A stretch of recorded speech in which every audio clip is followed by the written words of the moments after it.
All right, welcome to the latest Blood Money episode. Today I have a very special guest, Jacob Wells from Give, Send, Go. How are you doing, sir? I'm doing great, Vam. Glad to be here. Thank you for coming on the Blood Money podcast. So, Jacob, you are one of the founders of Give, Send, Go. Tell us a little bit of background about Give, Send, Go. So, Give, Send, Go is now in its 10th year. It's crazy how time goes by. It's just so fast. And the foundation for Give, Send, Go was actually just at a family gathering. Many people know this, but I'm one of 12 children, 6 boys and 6 girls, big family from New England. And we were looking at the rise of social media platforms 10 years ago. Facebook was in its heyday of growth, and same with Twitter at the time, and new platforms like Instagram were emerging. So social media was really rising quickly, and on the back of that, crowdfunding platforms were gaining momentum as a new business structure, leveraging social media companies or social media platforms to connect people to fund different endeavors. Our platform deals more with philanthropic causes, where maybe like platforms like Indiegogo or Kickstarter deal with project-related causes. But we saw the rise of this happening, this new industry with crowdfunding, and we said, wow, it's really cool how people are being connected and able to fundraise. We saw who now is our big competitor, GoFundMe, in the marketplace, really dominating the market. But what we thought GoFundMe was missing was the intangible piece that we recognize as being an essential part of fundraising. Now, money helps meet our material needs, but we say this all the time, there are immaterial needs that people have that no amount of money that you give them will help satisfy. And I'll use an example, like somebody could lose a child in a tragic car accident.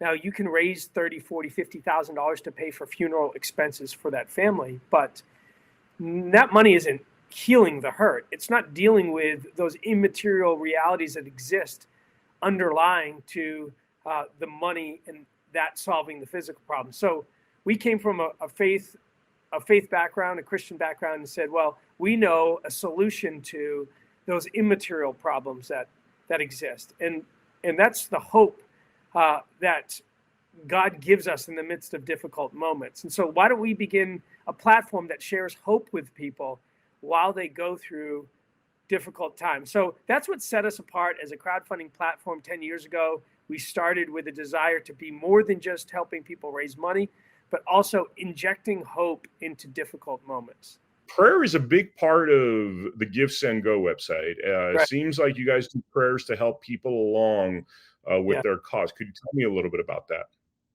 Yeah, so our mission statement at Give, Send, Go is explicit. It's to share the hope of Jesus through crowdfunding. We believe that Jesus brings hope in very difficult situations. And as we grew as a company and we're figuring out, well, what does that look like? What does it mean to share hope in a crowdfunding technology platform where people are raising money?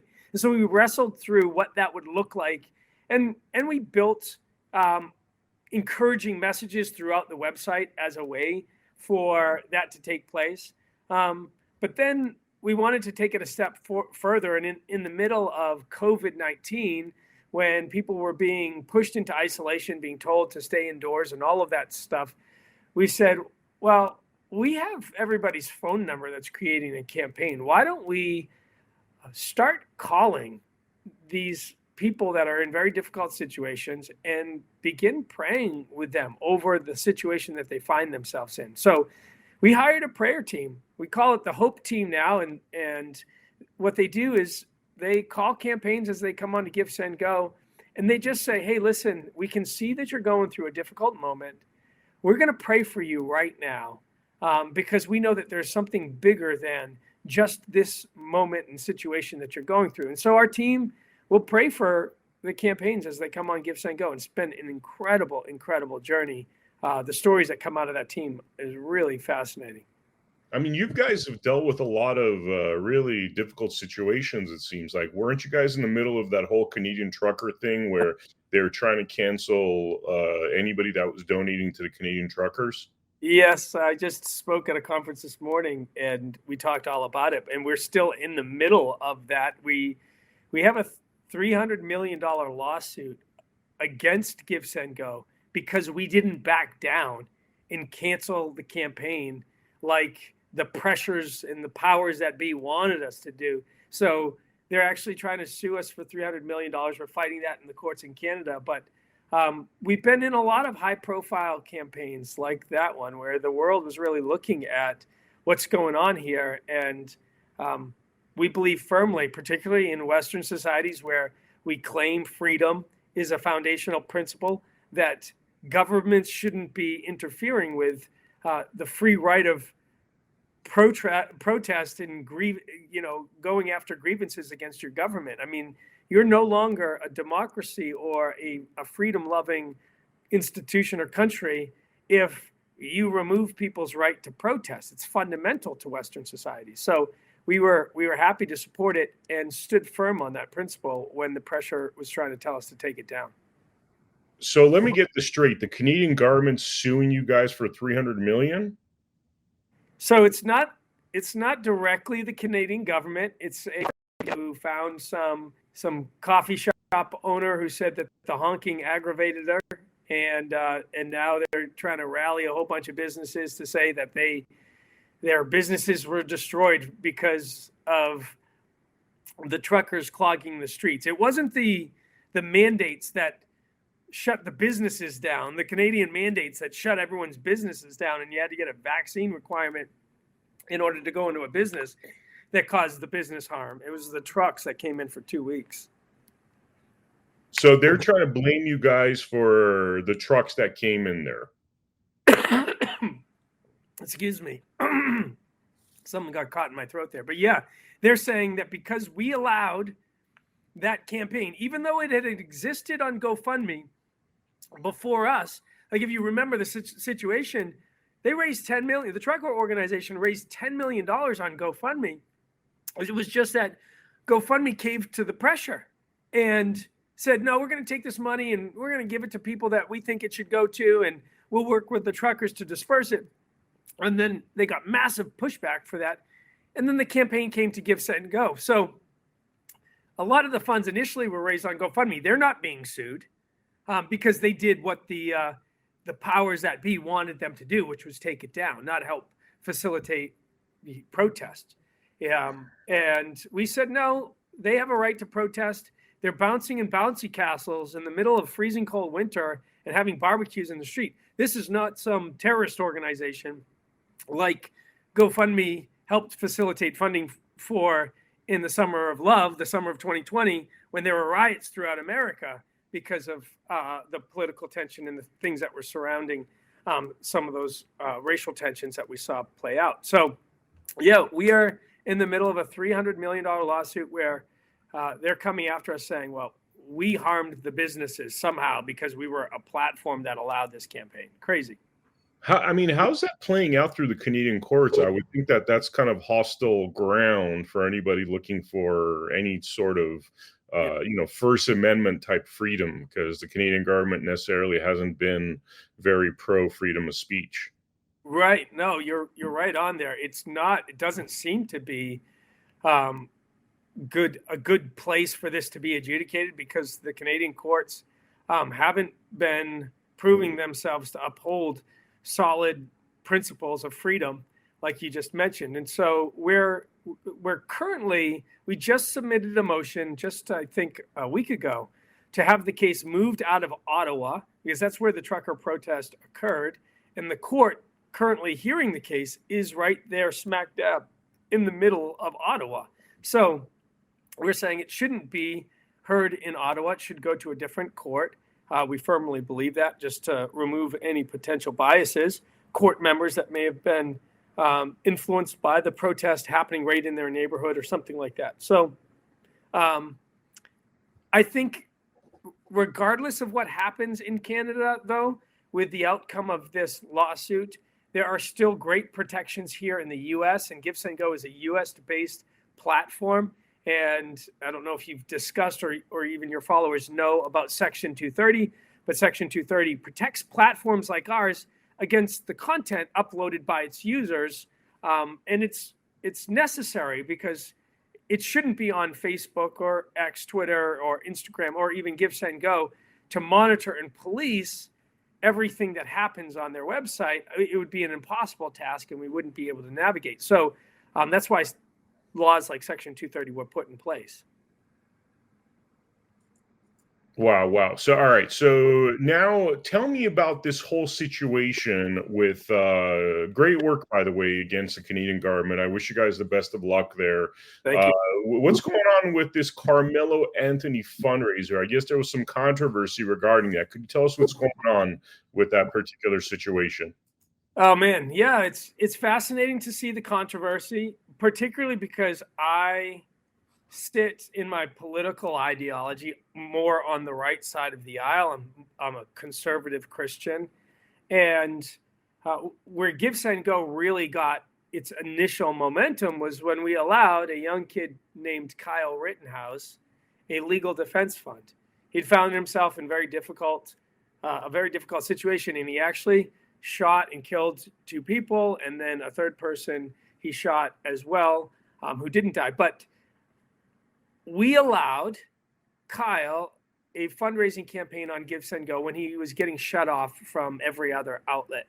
And now we're here, fast forward 4 years later or so, and we've got a campaign for a young black kid who stabbed a young white kid. These are both 17-year-old children, and found themselves in a very bad situation, and didn't work out well. I mean, Austin died. Horrible tragedies for the families, and what's happened is the right, many people on the right who used to champion free speech and due process and the presumption of innocence until proven guilty in a court of law, not public opinion, they've now sort of changed their tune. Many of them saying, well, Give Send Go shouldn't be hosting this fundraiser. I'm like, well, you were very much for this when it was for the people that you wanted to see it for, whether it was Kyle Rittenhouse or Daniel Penny or even Derek Chauvin, who we've allowed, or the McMichaels. I mean, there's been so many different campaigns that fall on the political right that were being championed by the right. Now, because this young black boy doesn't seem to fit politically on the right, he's more on the left, they're wanting us to take it down. And so there's a lot of narrative running around it. There's a lot of half-truths that are running throughout the internet about what the money is being spent on, things that just aren't even true. I mean, there was a whole article, I think it was in the New York Post, that was just complete conjecture. There was no fact-checking. There was no solid, reliable information on it. And so many pundits on the right ran with it as if it was truth. Like, oh, they're taking the money and they're buying a house and they're buying Cadillacs and they're doing this and doing that. And it's like, it's not true. And this is just like reiterates why we wait for the courts to make determinations in these moments, because there's so much mistruth and falsehoods that run the narrative on social media. It's rampant. Wow, wow. So all that stuff that's being said about him buying cars and houses, that's not true? No, it's not true. Could you dissect to us how this happened? I mean, firstly, it's curious to me that they're not going with GoFundMe, they're going with Give Send Go. But was this the family? Could you tell us a little bit more about how this came about? Yeah, so I think from what I understand is that somebody did try to set up a GoFundMe campaign for the Anthony family, and GoFundMe shut it down. GoFundMe has a policy that they've had to become very vocal about not allowing people accused of violent crimes to fundraise on their platform. Though they've made some exceptions for people on the left, it seems like in the past, but because it's become very vocal, and we've taken a stance at Give Send Go that no, the principle in the U.S. is that you are innocent until proven guilty in a court of law, as difficult as that is with various horrific situations that happen in society. So anyways, there was one on GoFundMe. It got shut down. I'm not sure who created that campaign, but shortly after, somebody not related to the Anthony family created a campaign on Give Send Go and started the fundraising process, and it began to raise money quickly. I think partially because narratives were already beginning to spread on both sides of the aisle around this situation. And when narratives run, half truths, they spur people to action. We saw this particularly with the Daniel Penny campaign a few years ago. Daniel Penny's fundraising campaign raised over, I think, close to $3.5 million. But the bulk of that money was raised as a byproduct of the mainstream media immediately jumping on and making a racial narrative around the Daniel Penny campaign. It was a black kid who died, and it was a white Marine who killed him. And all of a sudden, it was white supremacy and all of the different narratives that the mainstream media wanted to create around that. And the response is, all of a sudden, the right media, the alt media, and the upcoming right media, the big pundits on the right, started saying, no, no, no, no, no, and driving traffic to his Give, Send, Go campaign. And so Daniel Penny was able to raise a lot of money. And then as the campaign begins to raise money, it takes on a life of its own in some respects because the mainstream media can't ignore it. And so then they have to report on the campaign's growth itself. And it garners more money as a result of that. So the same thing has happened in this Carmelo campaign. Somebody created the campaign for the family. It wasn't the family that created the campaign. And it was the right side of the aisle now that was running the race narrative, talking about a black kid killing a white kid and running the racial tension. And the byproduct of that was the mainstream media came to the defense, in essence, of the other side of the aisle narrative, and it fueled donations to the campaign. This is what happens when these narratives start running around these situations. And so now over $500,000 has been raised for Carmelo Anthony's family, for his legal defense fund, for some of the needs that they have in this moment. But it was not created by the family. It was created by somebody unrelated to the family, and they just chose the family as the benefactor, the recipient of the funds. And then the New York Post, I believe it was the New York Post, that posted an article about the family buying a $900,000 house in a gated community and a Cadillac, buying a new Cadillac. And the article was very poorly written. It didn't substantiate anything that the claims that were made. And then it came out not long after. But the problem is the damage is done. You get a mainstream publication like the New York Post posting something, and then the pundits start running with the headline. But the news, the actual truth of the situation, doesn't typically make its way out there.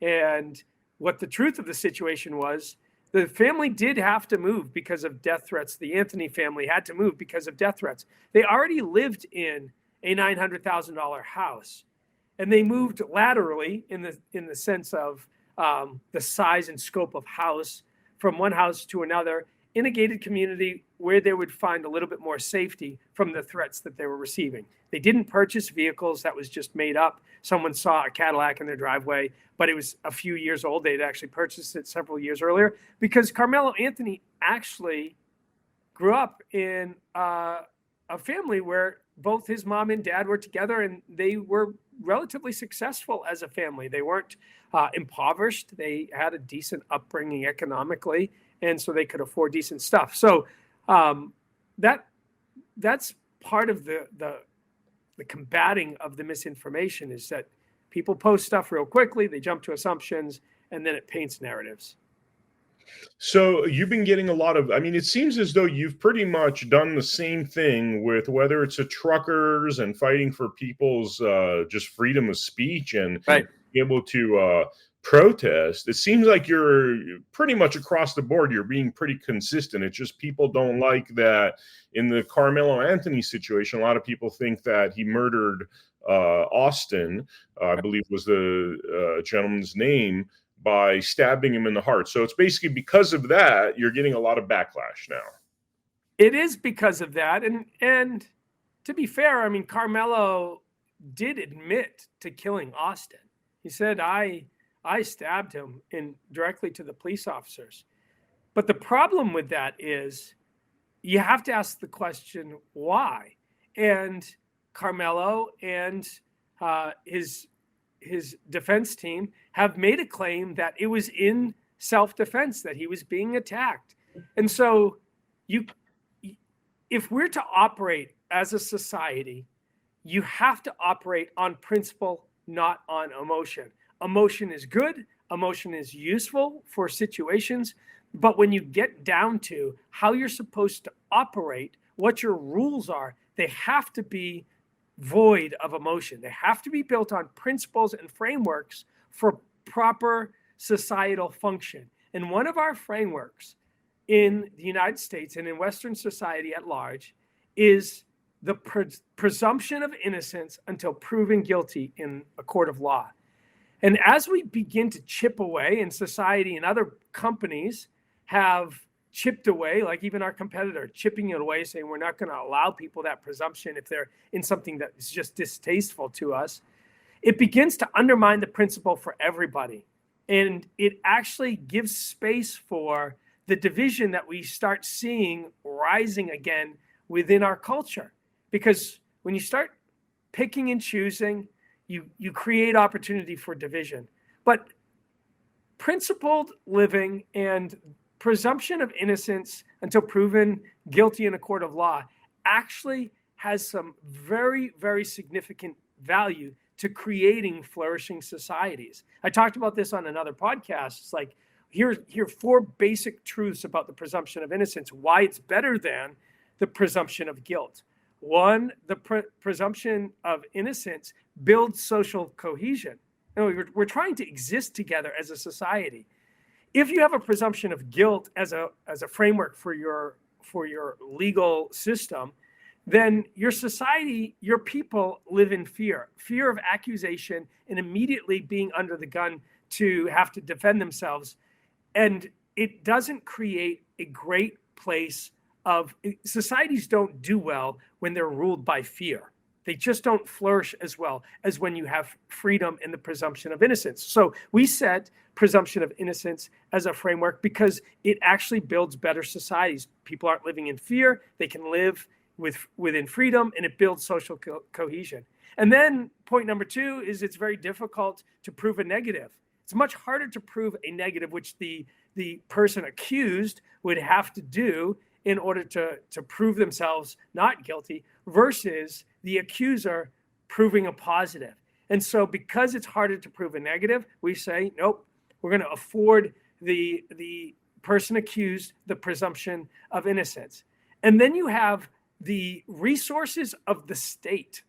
So the prosecution, the state, has much, much greater resources at their disposal than an individual to prosecute. And so as a protection against the state, we apply presumption of innocence because it gives us a buffer between the strength of the state. And then lastly, it's because we've recognized in our Western legal tradition that an accused guilty person going free is far less worse than, excuse the bad grammatical situation there, but it's much less. It's not nearly. Let me frame this properly. It's much worse for an innocent person to be wrongly convicted than it is for a guilty person to be let free. And this derives itself right back to the Bible, to God's discussion with Abraham. It was written, the Babylonians knew about this. They wrote about it in Hammurabi's Code. It was in the Magna Carta. Like, our whole framework of legal process, and it derives itself from these principles. And they all come together for a flourishing society. And this is why we uphold the presumption of innocence. And that's a long form answer to why we do what we do at Give, Send, Go, which is we're going to support people on either side of the aisle when they're accused of very difficult and even violent crimes, because when we begin to undermine the principle it actually gives rise to all the ills of society that we don't want. It seems as But though you're treating the truckers the same way you're treating Carmelo Anthony, despite the politics. That's how I'm reading it. it's how it has to be. We have to operate as a society on principles, not on personal feeling. You said it correctly. I'm not a supporter of Carmelo or his family in that sense. I haven't donated to that campaign. Give, Send, Go is a platform, and people can fundraise on Give, Send, Go for legal endeavors. And we say now more than ever, particularly with the amount of fake narratives that do fly and flow out on the internet and through social media, that people need the most rigorous defense now more than ever. So we should be supporting everyone's right to a strong legal defense, a private legal defense, if they're capable, if their community wants to support that. Very cool, man. Very cool. Is there anything we haven't touched upon regarding? I'm going to actually pose a few more questions to you beyond the Carmelo Anthony topic. But is there anything we haven't talked about the Carmelo Anthony topic that's important for you to convey to our viewers? I think like what the couple things, and I'll just reiterate them real quickly, is the Anthony family, they didn't set up this campaign. Like people are trying to paint it as if it was a money grab by them. It was someone that didn't even know them that created the campaign. They just happened to be the recipient of it. And it's unfortunate that this has become the racist narrative pushed thing that it's become, because this is just a tragedy. This is a very sad situation where a young boy has lost his life and another young boy is going to face the ramifications of his actions for a long time, for the rest of his life and his family. Very, very much a tragedy all around. And Give, Send, Go, we're going to continue to stay neutral in these endeavors, and we're going to do what we've been called to do, which is share hope in the midst of these broken situations.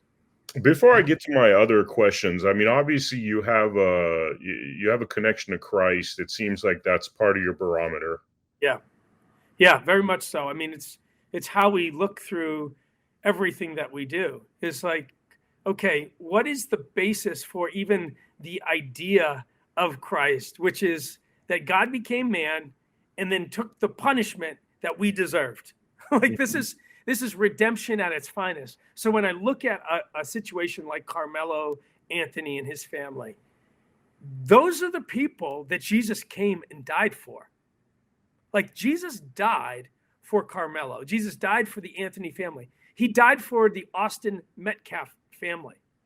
He died for these broken situations because as humans, we don't get it right. We have a selfish desire inside of us. And the point of the cross is that true life comes through selflessness, not selfishness. And so we try to do everything based upon those principles. Jesus had a cool discussion with some Pharisees back in the day. And they're like, you're hanging around with all these sinners. And he's like, yeah, because that's what I came for. I came for the people that, it's not the people that aren't sick that need the doctor. It's the people that are sick that need a doctor. So you will probably see Give, Send, Go marred in controversy all the time because we hang around with broken people and they need Jesus just like we need Jesus. And that's the principle we stand on. That's the principle of who Christ is in this world. Wow, that's amazing, Jacob. I really appreciate the amazing work that you guys have done. I mean, certainly in the dark ages of, 2020 to 2024, it's like you guys were the only platform that people like me could go on, or people that I associate with could go on to do fundraising, because we're literally banned from everywhere. And what you're telling me is you don't want to play this game of opposites, where now that we're in pole position as, I guess, more right-winger types, you're not going to do the same to the left as they were doing to us. Right. Do unto others, basically. Yeah. Yes. You can find an excuse to cut off your enemy, but the principle of Jesus was you turn the cheek and you give grace when it's not deserved, and that actually begins to change culture. That actually is what fixes culture. Censoring people, cutting people down, shutting them off, that doesn't fix culture. It just inflames it. Let's actually extend grace when it's not deserved and see unity begin to take place in culture. I think that what's happened is it's actually more than that, 60, 70 years ago, and in society, particularly here in America, we removed the very concept that there was a God. We said, no, there's no God. God's dead. He's gone. We're going to pull that framework out from underneath us. And the byproduct of that is pride. Because the very idea of God in society, it makes you and I beneath. We're not God. If there is a God, we immediately become not God. But because we have taken God out of society, all of a sudden humans get elevated to God status. And what is one of the characteristics of God? Is omniscience. You know everything. And so this pride of who you are has now infiltrated all aspects of society, the right and the left. And we operate with this sense of pride, which pushes us into this place where we can't talk to anybody anymore. We have to fight about everything because it's just my way or the highway. The whole premise for this experiment, this America experiment, was that there was a God and you aren't him, and that you don't know everything. And when you realize that there is a God and you don't know everything, you automatically get put on the same footing, and you can extend grace because you realize, no, I'm not God. I don't know everything. I can engage with you, Em, because I don't know everything. You're probably going to teach me some stuff because I don't know everything. Your experience is different than mine. That's the value of free speech. The value of free speech is that I don't know everything, so I can learn. But we've allowed God to be removed, and now we've become gods, and we know everything. And pride is a byproduct of that, and it just creates war and tribalism, and that's what we're experiencing right now. Yeah, so true, so true. For the viewers out there, thank you so much for joining us for this Blood Money episode. Definitely make sure you support Give, Send, Go, because principled organizations like Give, Send, Go, regardless of the political climate, are so necessary. And the reason I wanted to bring up my personal experience is that as a patriot, it's just insane that we've let go of the truth, we've let go of logic, and we've gotten these tribalistic groups of red and blue, which I don't think, Jacob, you don't stand for that. I mean, you're clearly a right-winger, but you're not like right-winger at the cost of truth, at the cost of censoring other people. I mean, that to me is music to my ears, because there's not many organizations that are not politicized like that, including our courts, by the way, which we're seeing how political our courts have become, as opposed to just following the Constitution and the rule of law. Yeah, it reminds me of this story in the Bible, in the book of Joshua. Joshua and the Israelites have entered the promised land, and they are beginning to battle the nations that were there. And an angel of God appears before Joshua, and Joshua says, "Whose side are you on?" Now, well, God had called Joshua and the Israelites into the nation, and so they were doing what God was asking for them. But this angel of God, dressed up in armor, said, "I'm not for you. I'm not for you, Joshua. Like, I'm for me." And the whole purpose of Scripture is, no, we don't get pulled into political sides. We stay centered on truth, on principle. I heard a saying once that says, "What's new isn't true, and what's true is not new." Truth has existed from the very beginning, and it's principled. It's principles that undergird the very fabric of our world and our society. And we're going to continue to stand on those principles. And it is what heals our country. It's what brings our country back together. It re-inculcates the very moral fibers that once made this country the greatness that it was. Yeah. Thank you so much, Jacob, for the work you're doing in that regard. For the viewers out there, make sure you check out AmericaHappens.com, where we have all of our featured episodes. Make sure you check out our Rumble channel as well as our Roku channel. I will see you all on the next episode of Blood Money.